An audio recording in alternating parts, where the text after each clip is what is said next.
स्वर्ग का मार्ग। महात्मा बुद्ध के समय की बात है। उन दिनों मृत्यु के पश्चात आत्मा को स्वर्ग में प्रवेश कराने के लिए कुछ विशेष कर्मकांड कराए जाते थे।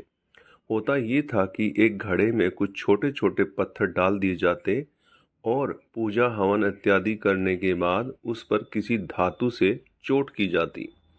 अगर घड़ा फूट जाता और पत्थर निकल जाते तो उसे इस बात का संकेत समझा जाता कि आत्मा अपने पास से मुक्त हो गई है और उसे स्वर्ग में स्थान मिल गया है।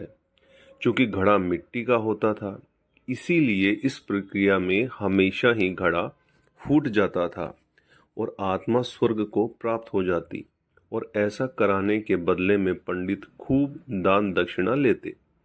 अपने पिता की मृत्यु के बाद एक युवक ने सोचा, क्यों ना आत्मा शुद्धि के लिए महात्मा बुद्ध की मदद ली जाए।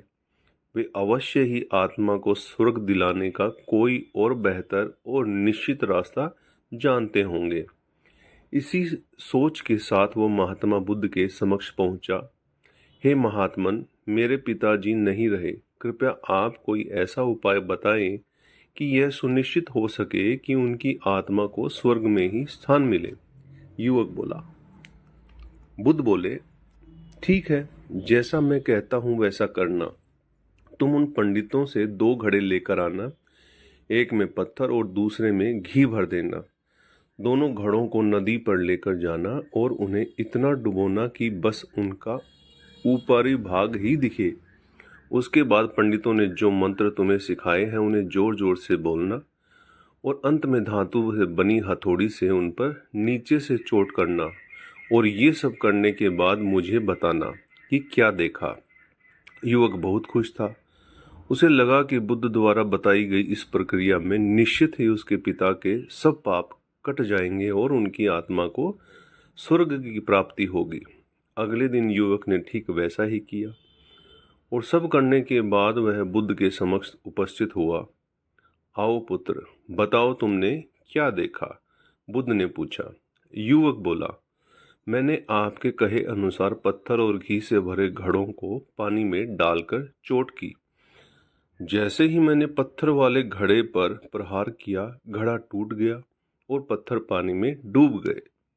उसके बाद मैंने घी वाले घड़े पर वार किया, वह घड़ा भी तत्काल फूट गया और घी नदी के बहाव की दिशा में बहने लगा।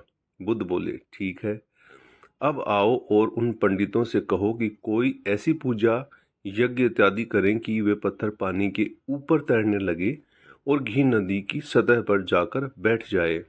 युवक हैरान होते हुए बोला, आप कैसी बात करते हैं? पंडित चाहे कितनी भी पूजा कर ले, पत्थर कभी पानी से नहीं तैर सकता और घी कभी नदी की सतह पर जाकर नहीं बैठ सकता। बुद्ध बोले, बिल्कुल ठीक। और ठीक ऐसा ही तुम्हारे पिता के साथ है। उन्होंने अपने जीवन में जो भी अच्छे कर्म किए हैं वो उन्हें स्वर्ग की तरफ उठाएंगे और जो भी बुरे कर्म किए हैं वे उन्हें नरक की ओर खींचेंगे। और तुम चाहे जितनी भी पूजा करा लो, कर्म कांड करा लो, तुम उनके कर्म फल को रत्ती भर भी नहीं बदल सकते। युवक बुद्ध की बात समझ चुका था कि मृत्यु के पश्चात स्वर्ग जाने का सिर्फ एक ही मार्ग है और वो है जीवित रहते हुए अच्छे कर्म करना। तो दोस्तों, ये आपको कैसा लगा नीचे कमेंट करके बताइएगा। नए हैं तो चैनल को सब्सक्राइब कीजिएगा, शेयर कीजिए।